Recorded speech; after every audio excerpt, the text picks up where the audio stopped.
नमस्कार दोस्तों, कैसे हैं आप सब। और वापस एक नई क्लास में आपका स्वागत करता हूं। आज हम सीखेंगे क्लास थर्ड।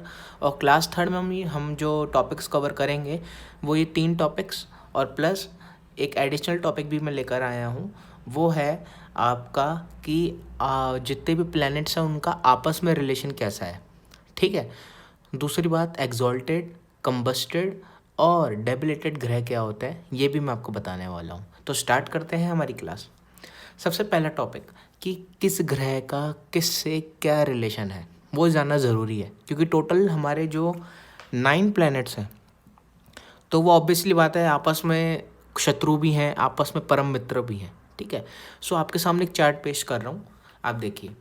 तो इस चार्ट में मैंने क्लियरली बता रखा है कि सन किसके मित्र हैं, सन किसके एनिमी है, सन किसको अपना एनिमी मानते हैं, और सन न्यूट्रल, न्यूट्रल मतलब ज़ीरो इफेक्ट, कुछ भी नहीं, ना अच्छा करेंगे ना बुरा करेंगे।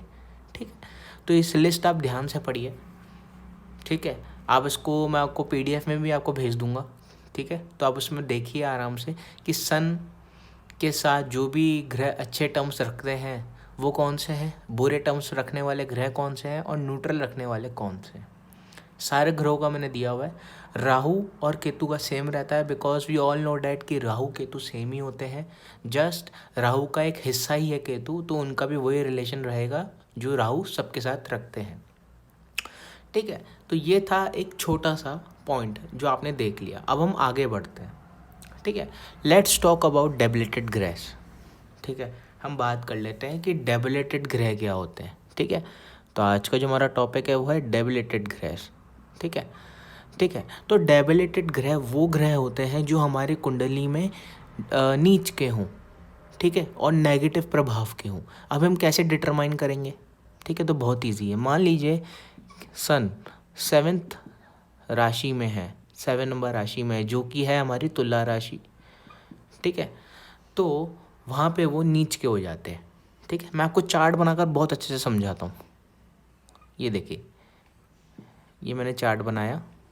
ठीक है। मान लीजिए 7 है, 7 नंबर लगन की कुंडली है ये। ठीक है। यहाँ पे मान लीजिए सन यहाँ बैठे हैं तो वो नीच के हैं। अब हम देखिए, जोड़िएगा, ये फर्स्ट हाउस है। फर्स्ट हाउस के हमें कैरेक्टरिस्टिक्स पता है क्या होती है, हेल्थ। ठीक है। तो सन यहाँ पे अल्टीमेटली आपकी हेल्थ पे असर डालेंगे, क्योंकि ये डेबिलेटेड है, नीच के हैं, तो आपकी हेल्थ पे असर डालेंगे। और बेसिकली जो सन है वो क्या है, सन रिप्रेजेंट्स करते हैं हमारी आइज़। तो ऐसे व्यक्ति को चश्मा हो सकता है, आँखों में चश्मा हो सकता है, और आँखों में ये भी संभावना बढ़ती है कि दिक्कत हो, पिता से नहीं बनती हो, क्योंकि सन फादर के भी कारक है। तो इस तरह हम रीडिंग करते हैं। समझ गए आप। ठीक है। आपके सामने लिस्ट आ गई है कि कौन से ग्रह किस राशि में नीच के होते हैं। जैसे गुरु है 10 नंबर राशि में नीच के होते हैं, शनि है 1 नंबर राशि में नीच के होते हैं, मंगल है 4 नंबर राशि में नीच के होते हैं, राहु और केतु जो होते हैं, राहु क्या होते हैं, जिस ग्रह में राहु नीच के होते हैं तो केतु भी वहाँ पे उच्च के हो जाते हैं, और जिस ग्रह में केतु उच्च के होते हैं वहाँ पे राहु नीच के हो जाते हैं। तो इनका ये कॉम्बिनेशन रहता है। मैं आपको समझा भी देता हूँ, कन्फ्यूज़ मत होइए, क्योंकि ये हमारा बेस है, तो हमें अपने बेस को स्ट्रॉन्ग बनाना। तो जितने भी डाउट्स हो तुरंत लिख दिया करिए, आपको तुरंत रिस्पॉन्स मिलेगा। जैसे फॉर एग्ज़ाम्पल, अगर मैं राहु केतु की बात करूं, ये एग्जॉल्टेड किस में होते हैं और डेबिलेटेड किस में होते हैं। तो राहु जो एग्जॉल्टेड होते हैं वो 3 नंबर राशि में होते हैं, डेबिलेटेड होते हैं 9 नंबर राशि में। तो केतु को उल्टा हो जाएगा, केतु 9 नंबर में एग्जॉल्टेड होते हैं, 3 नंबर में डेबिलेटेड होते हैं। तो होप आपको समझ आ गया हो। तो चलिए आगे बढ़ते हैं। ठीक है। अब एग्जॉल्टेड ग्रहों की लिस्ट भी आपके आगे आ गई है। ठीक है। तो जो एग्जॉल्टेड ग्रह होते हैं वो कौन से होते हैं, जो मोस्ट पावरफुल हो। वापस मैं एग्जांपल ले लेता हूँ। मान लीजिए ये चार्ट है। ठीक है। वही 7 नंबर की हम ले लेते हैं कुंडली। मान लीजिए यहाँ पे, अब यहाँ पे सन हम बैठ लेते हैं मान लीजिए। ठीक है। और यहाँ पे सन अब क्या है, एग्जॉल्टेड है। ठीक है। तो यहाँ पे बात क्या आ गई कि यहाँ पे जब भी सन एग्जॉल्टेड होते हैं, क्योंकि हमें पता है सन 1 नंबर राशि में एग्जॉल्टेड होते हैं, तो यहाँ पे सन एग्जॉल्टेड हो गए, तो यहाँ पे करियर लाइफ में मेहनत मिलेगी। क्यों, क्योंकि 7th हाउस क्या होता है, हमारा करियर का घर और मैरिज लाइफ का घर।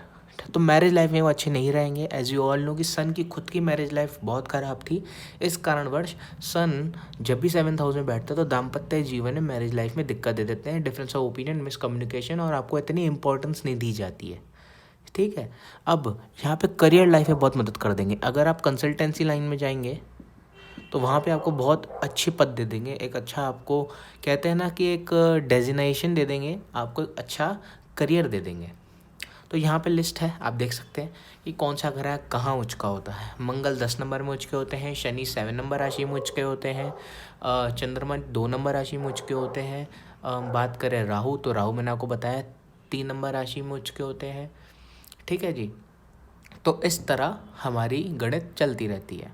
और केतु 9 नंबर राशि में उच्च के होते हैं, शुक्र 12 नंबर राशि में उच्च के होते हैं। तो ये जो लिस्ट है ये मैं आपको PDF में भी भेज दूंगा, तो आप प्लीज़ इसको रिमेंबर कीजिएगा क्योंकि ये बहुत ही इंपॉर्टेंट टॉपिक है। ठीक है। अब हम बात करते हैं कंबस्टेड ग्रह की, क्योंकि ये जो टॉपिक्स हैं ये बहुत छोटे हैं, इनमें ना कोई ध्यान देने वाली बात नहीं है। जस्ट किसी के चार्ट में देखना हो कि उसके चार्ट में कौन सा ग्रह एक्सॉल्टेड है, डेबिलिटेड है, तो इसलिए हम इसको देखते हैं। इसको सीखना इसलिए ज़रूरी है ताकि हमें पता लग जाए कि उसकी स्ट्रेंथ क्या है और वीकनेस क्या है। तो चलिए अब आगे बढ़ते हैं। अब एक और चीज़ आती है। ठीक है। अब आती है कंबस्टेड ग्रह। कंबस्टेड यानी क्या होता है कि जब भी सन, एज यू ऑल नो कि सन सारे ग्रहों के क्या है, फादर है। ठीक है। ठीक है। और सन जो होते हैं वो सबसे पावरफुल प्लैनेट हैं, उनमें बहुत ताकत है, बहुत ऊर्जा है सारे ग्रहों को दबाने की।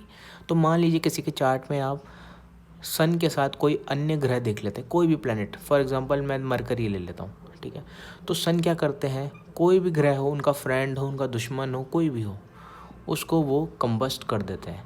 लेकिन यहाँ पे इसमें केस आता है। क्या केस आता है? एक्सेप्ट राहु एंड केतु को वो नहीं कर पाते हैं, बाकी सबको कर सकते हैं। ठीक है। क्योंकि राहु और केतु की कोई फिजिकल अपीयरेंस ही नहीं है, ये शैडो प्लैनेट है। ठीक है। इस कारणवश सन इनको कुछ कर नहीं सकते। लेकिन बाकी जितने भी ग्रह हैं, मंगल, शनि, बुध और चंद्रमा, सबको ये कर सकते हैं। ठीक है। अब कंबस्टेड का मतलब क्या होता है कि जब भी कोई ग्रह सन के साथ बैठ जाए तो उसकी जो पावर है वो सन दबा देता है, डोमिनेट कर देता है उस ग्रह को। समझ रहे हैं? इस कारण जो ग्रह अपना खुलकर असर नहीं दे पाता, बस ये कंबस्टेड का मतलब होता है। और जब भी आप किसी की कुंडली देखेंगे, ठीक है, तो उसमें ये लिखा हुआ आता है। जैसे मान लीजिए आपकी कुंडली में आप देखेंगे तो चंद्रमा के अगर ऐसे लिखा हुआ है ये, अगर ये साइन, इसका मतलब होता है अस्त। और अस्त का इंग्लिश में ही मीनिंग क्या होता है? कंबस्टेड। खाली सन ही ऐसा ग्रह है जो कंबस्ट कर सकता है किसी को, क्योंकि एज यू ऑल नो कि वो फादर है, तो किसी को भी वो डोमिनेट कर सकते हैं। ठीक है। किसी को वो अपनी ग्रहों को अपना अच्छा इफेक्ट देने नहीं देते। अगर वो बैठे हों साथ में, वो डोमिनेट करते हैं, अपना असर ज़्यादा देते हैं। ठीक है। तो ये था कंबस्टेड का मतलब। ठीक है। किसी के चार्ट में आप उनका प्लैनेट देख रहे हो और उसके ब्रैकेट में ये लिखा हो अस्त, ठीक है, तो आप समझ जाइए कि उसने उस ग्रह को अस्त कर रखा है, कंबस्सन ने कर रखा है। ठीक है। चलिए अब एक बात आती है। ठीक है। अब मैं आपको देने जा रहा हूँ एक होमवर्क, क्योंकि टर्म्स तो सिखा दिए, लेकिन मेरा मानना है कि अगर आप खुद से करेंगे तो एक अलग ही बिल्टअप कॉन्फिडेंस होगा और जो डाउट्स होंगे वो हम फुर्ती से सॉल्व कर देंगे। तो आपके सामने मैं एक चार्ट शो कर रहा हूँ, कर दिया मैंने। तो आप मुझे इसमें क्या बताएंगे जो मैंने आज सिखाया है? फर्स्ट, एक्सॉल्टेड कौन से प्लैनेट्स हैं। सेकंड, आप मुझे ये बताएंगे डेबिलेटेड कौन से प्लैनेट है। ठीक है, डेबिलेटेड कौन से प्लैनेट्स हैं। और थर्ड, आप मुझे बताएंगे कंबस्टेड कौन से प्लैनेट्स हैं इस चार्ट में। ठीक है। ये आपका होमवर्क है, ज़रूर बताइएगा। मैं अभी आपको एक चार्ट ही दे रहा हूँ फ़िलहाल, ताकि आप कंफ्यूज में ना रहें। और मुझे तुरंत व्हाट्सएप पे आप मुझे बताइए कि आपको आया कि नहीं आया, सो डैट हम हाथों हाथ आपके डाउट सॉल्व करें और आपको तुरंत पता लग जाए कि आपने कहाँ गलती करी है।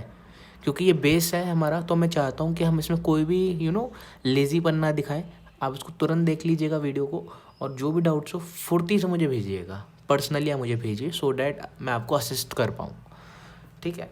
तो ये था आज की वीडियो हमारी, जिसमें मैंने बताया, आपको एक्सप्लेन किया कि सारे ग्रहों का क्या रिलेशन है आपस में, दूसरी चीज़ क्या बताया कि एग्जॉल्टेड ग्रह क्या होते हैं और उनका क्या सिग्निफिकेंस होता है।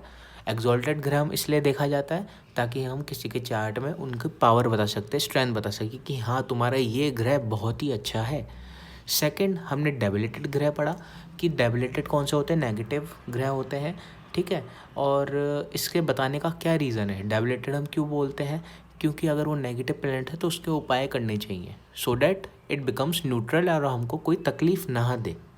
हम बात करते हैं हम कंबस्टेड की, तो कंबस्टेड में हमने पढ़ा कि जो ग्रह सूर्य के साथ बैठ जाते हैं वो कंबस्ट हो जाते हैं और अपना इतना खुलकर रिजल्ट नहीं दे पाते हैं। कंबस्टेड का बहुत ही अच्छा एग्जांपल मैं आपको अगर दूं तो वो क्या है कि हम कहते हैं ना कि जो बात हम अपने फ्रेंड्स के साथ कर सकते हैं खुलकर, वही वही सेम बात हम अपने फादर के आगे नहीं कर पाते खुलकर। थोड़ा दबका रहते हैं और मध्यमा आवाज़ में बोलते हैं और थोड़ी रिस्ट्रिक्शन के साथ बोलते हैं सो डैट, क्योंकि हमारा वो बॉन्ड हमारे फादर के साथ नहीं है।